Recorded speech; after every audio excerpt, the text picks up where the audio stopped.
Hey everybody, it's Christy Birchfield. Today we are looking at the chapter 12 of Romans. Now I'll tell you, chapter 12 may be one of my favorite chapters in the entire Bible. There's so much in this chapter. It's so incredible. It was really hard for me to pick just one thing to talk about today, but what I ended up going with is verse 1.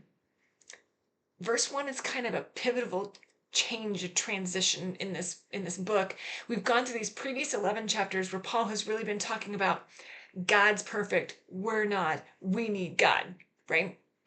So as we've seen that, and if you've missed any of those previous ones, you can always go back in the description below. There's a link that'll take you to the playlist for this entire series, so you can go back and kind of watch through these if you've missed that. But here's the thing. Paul starts out chapter 12 and says, this translation says, I plead with you to give your bodies to God because of all he has done for you. Let them be a living and holy sacrifice, the kind he will find acceptable. This is truly the way to worship him. Because of all that he's done for us. When you go and you think about all the things that we studied in the first 11 chapters of this book, that Paul has gone through painstaking detail to explain all of the things that God has done in order to be able to demonstrate his commitment to us, his love for us, and how much we need him. In view of this, because of this, Paul urges people to bring themselves to God, to bring that sacrifice and to lay ourselves on the altar. For the Jewish people, this would have had a meaning to them. They would have understood the idea of a sacrifice, that there was an altar, that there had to be a death, that things were poured out to God with no expectation that you're going to get them back. You're pouring out the offering to God. It belongs to God. If they were to make themselves a sacrifice, they understood that they had to die to themselves, and then they had to be completely and totally submitted to anything and everything that God has for them. That's what God's asking for. That's what he deserves.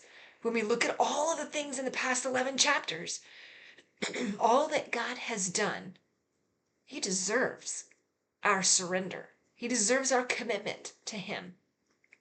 That's what's so incredible about all that God has done. Are we willing to surrender our lives to him? Are we willing to surrender our will? Are we willing to surrender our desires, our hopes, our dreams? Are we willing to give all of those up and lay them on his altar and offer them to him for him to completely burn up? And then for him to remake us in whatever way he wants. That's the challenge today.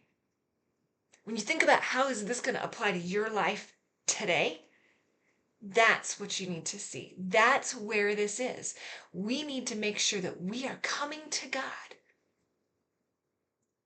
and offering ourselves completely to him. Are we willing to do that today? Come to him in prayer.